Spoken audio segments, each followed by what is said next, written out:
부자로 환승하라 머니트레이.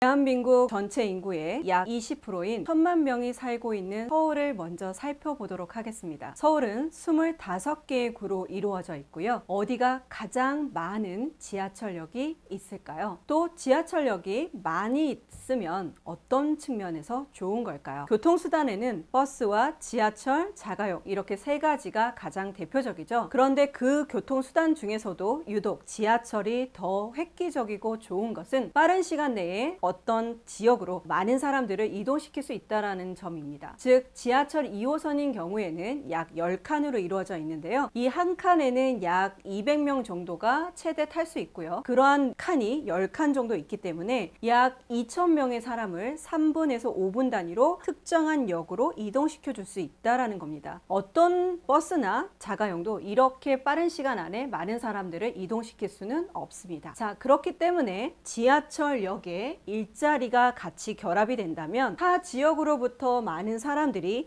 지하철을 통해 한꺼번에 일자리로 몰려들 수 있고요. 만약 지하철역이 주거시설과 결합이 된다면 지하철역 옆으로 아파트와 빌라와 같은 주거시설이 존재한다면 일자리나 상업시설로 이동할 수 있는 가장 좋은 주거지역이 될 겁니다. 또 우리는 평생 살면서 출퇴근이라고 하는 굴레에서 약 30년 정도 영향을 받기 때문에 이 주거시설이 특정한 일자리로 출퇴근이 가능하냐의 여부는 가장 중요한 요소라고 볼 수 있을 겁니다. 때문에 부동산의 상승 요인은 크게 세 가지로 얘기를 하는데요. 인구, 교통, 일자리 이 세 가지가 서로 맞물리면서 영향을 받도록 되어 있습니다. 자, 그런데 그 세 가지 요소 중에서도 사람들을 이동시켜 줄 수 있는, 즉 주거지역과 일자리를 연결시켜 줄 수 있는 가장 중요한 요소가 교통이고, 그 교통 중에서도 지하철이 가장 단시간 내에 많은 사람을 이동시켜 줄 수 있기 때문에 저희는 지하철에 주목을 하는 것이죠. 자, 그러면 먼저 서울을 거론을 했습니다.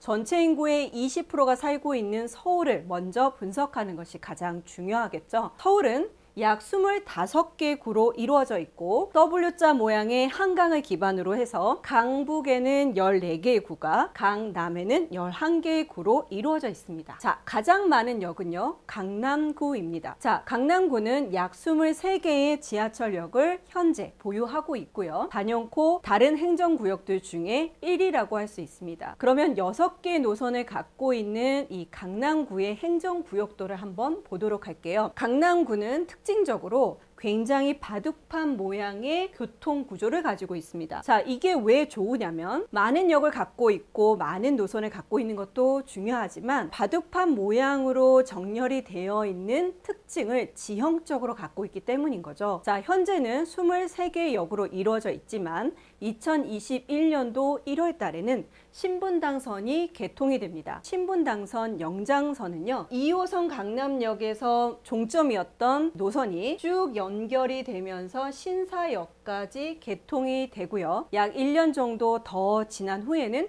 용산까지도 연결이 되게 됩니다. 자, 그러면 새롭게 생겨나는 역들은 없지만 기존의 신분당선은 일자리가 풍부했던 판교 지역과 광교 지역에 있는 사람들을 유기적으로 강남 지역으로 이동시켜주는 굉장히 획기적이고 빠른 노선이 될 수 있고요. 2호선에서 끝났던 이 신분당선은 한 정거장 만에 9호선으로 환승이 가능해지는 상황, 또 한 정거장 만에 7호선으로 환승이 가능해지는 상황, 또 한 정거장 만에 3호선까지 연장이 되는 상황이 놓이게 됩니다. 자, 그러면 신설되는 역 없이도 빠르게 타 지역으로의 이동이 굉장히 획기적으로 좋아지는 상황에 놓이게 되는 거죠. 그래서 현재도 강남구는 굉장히 많은 역을 갖고 있는 좋은 곳이지만 신분당선이 연장됨으로 인해서 타 지역으로 이동을 혁신적으로 늘려주는 상황이 오게 됩니다. 그 중에서도 강남역을 한번 살펴보도록 할까요? 이 강남역은 하루 승하차 인구만 22만 명에 육박할 정도로 굉장히 많은 사람들이 내리는 1위 역입니다. 자, 승하차 인원은 타고 내리는 사람들을 반복적으로 계산하기 때문에 뭐 2배 정도의 인구를 측정할 수도 있겠으나 우리가 강남역에 내려서 타 역으로 이동할 수도 있기 때문에 지하철에서는 승하차 인구라고 표현을 하고 있습니다. 자, 똑같이 비교를 하자면 어찌됐던 22만 명이 하루에 타고 내린다라고 볼 수 있는 거죠. 자, 그러면 강남역은 하루 승하차 22만 명이 일자리를 향해서 오거나 이동이 가능한 상황, 또 주거시설이 있다면, 즉 강남역에 아파트가 있다면 타 지역으로의 이동도 아주 원활하겠죠. 또 타 지역에서 술자리나 특정한 모임을 위해서 오기 위해서도 상권은 굉장히 좋을 겁니다. 즉 승하차 인구가 해당 지하철역에 어떤 목적을 가지고 오느냐에 따라서 업무가 좋을 것인가, 주거가 좋을 것인가, 상권이 좋을 것인가는 굉장한 영향을 끼치게 되겠죠. 그래서 저희가 상권 분석을 하게 될 때 바로 이 지하철당 승하차 인구에 대한 부분을 가장 기본으로 하고 있는 겁니다. 서울의 행정구역 중에 단연코 1등은 강남구라고 누구나 추정할 수 있을 것 같습니다. 자, 그렇다면 2등은 과연 어디일까요? 바로 옆에 붙어 있는 송파구입니다. 송파구는 2위로서 20개의 지하철역을 가지고 있고요. 4개의 노선이 지나가는 교통편이 굉장히 좋은 지역입니다. 이 두 개의 1등과 2위 지역인 강남구와 송파구는요, 서로 지정학적으로도 굉장히 연관을 가지고 있는데요. 지도를 한번 보도록 하겠습니다. 송파구의 행정구역도를 보시면 강남구가 가지고 있었던 모양에 비해서는 다소 불규칙해 보이는 걸 아실 수 있을 거예요. 자, 앞으로 25개 구의 이 행정구역도상 지하철이 놓여있는 모습을 다 보여드리진 않을 겁니다. 하지만 장담하건대 강남구처럼 바둑판 모양처럼 잘 배열이 되어 있는 구는 그 어디에도 없습니다. 자, 송파구만 이런 것이 아니라 강남구가 유독 아주 잘 정리가 되어 있다라고 보시면 되고요. 자, 20개의 노선이 4개 노선으로 형성이 되어 있는데요. 1위와 2위인 강남구와 송파구는 서로 밀접한 관계를 가지고 있다라고 말씀을 드렸습니다. 자, 지정학적으로 가깝기도 하지만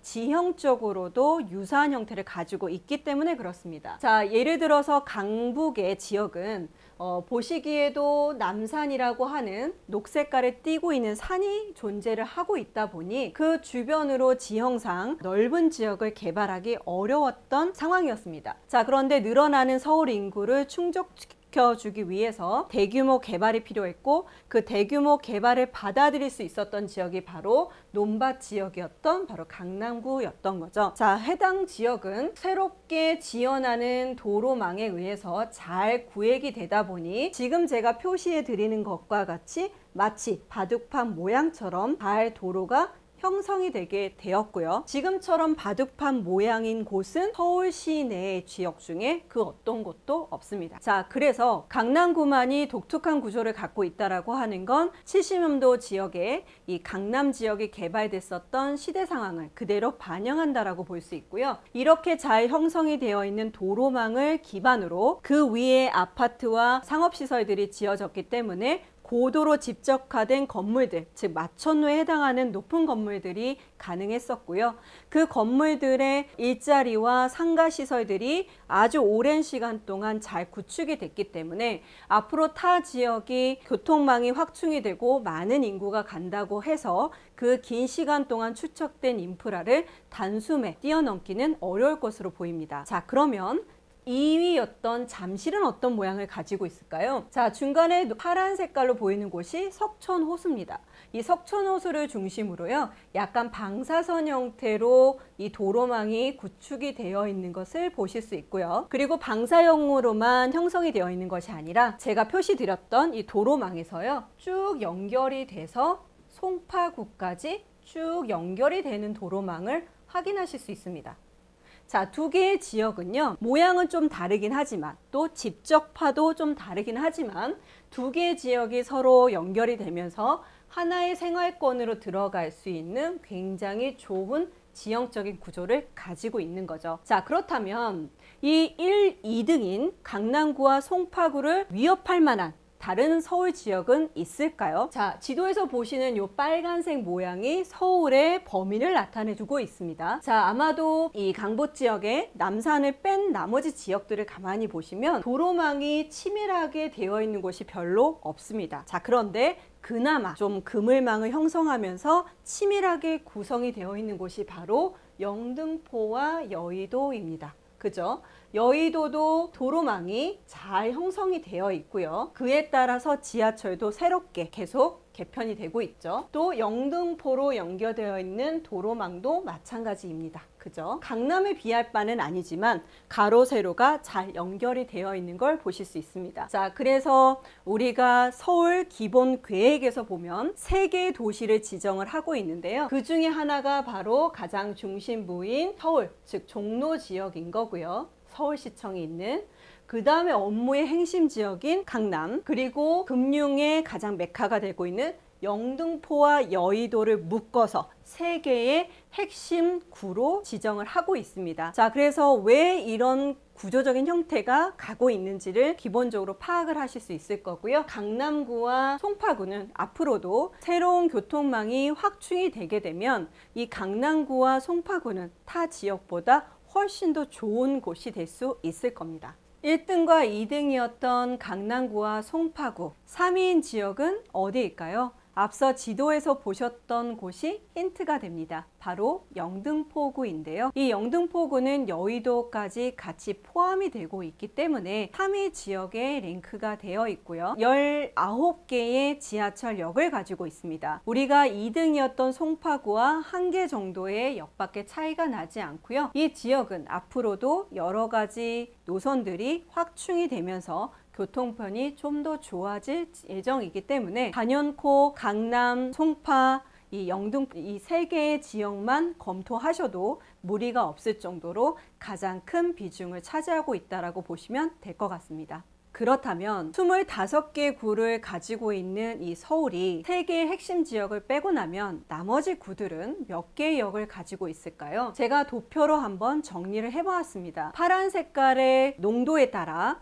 색깔이 진할수록 좀 많은 역을 가지고 있는 구인 거고요. 색깔이 옅어질수록 가장 작은 역을 가지고 있다고 보시면 됩니다. 즉 지하철이 적을수록 교통에 대한 접근성이 떨어지기 때문에 그 지역엔 일자리가 적게 있거나 주거가 있다면 타 지역으로 출퇴근이 불편할 것이므로 아무래도 주거 가격은 낮을 수밖에 없을 겁니다. 그걸 체크해 보기 위한 것이죠. 가장 지하철密도가 높은 19개에서 24개의 역은 저희가 어느 정도 체크를 해보았고요. 두 번째 범위를 한번 살펴보겠습니다. 두 번째로 지하철이 많은 지역들을 보시게 되면 한강변을 끼고 있는 지역들이 많이 포진이 되어 있다는 걸 보실 수 있습니다. 자, 그런데 13개에서 18개 정도면 아까 1등부터 3등까지의 지하철 역들과 많이 차이가 나지는 않습니다. 자, 그러니 중요도 부분에 있어서 중요하지 않다가 아니라 큰 특징이 없어서 그대로 넘어가도록 하고요. 그 다음 단계를 보시게 되면 약 12개 정도까지의 역을 포함하고 있는 3순위 지역들을 보실 수 있으세요. 자, 3순위 지역은 서울의 대부분을 차지하고 있을 정도로 많습니다. 자, 그렇다면 당연히 저희는 어떤 부분이 눈에 들어올 거냐면 가장 적은 지역만 체크하면 될 것 같습니다. 즉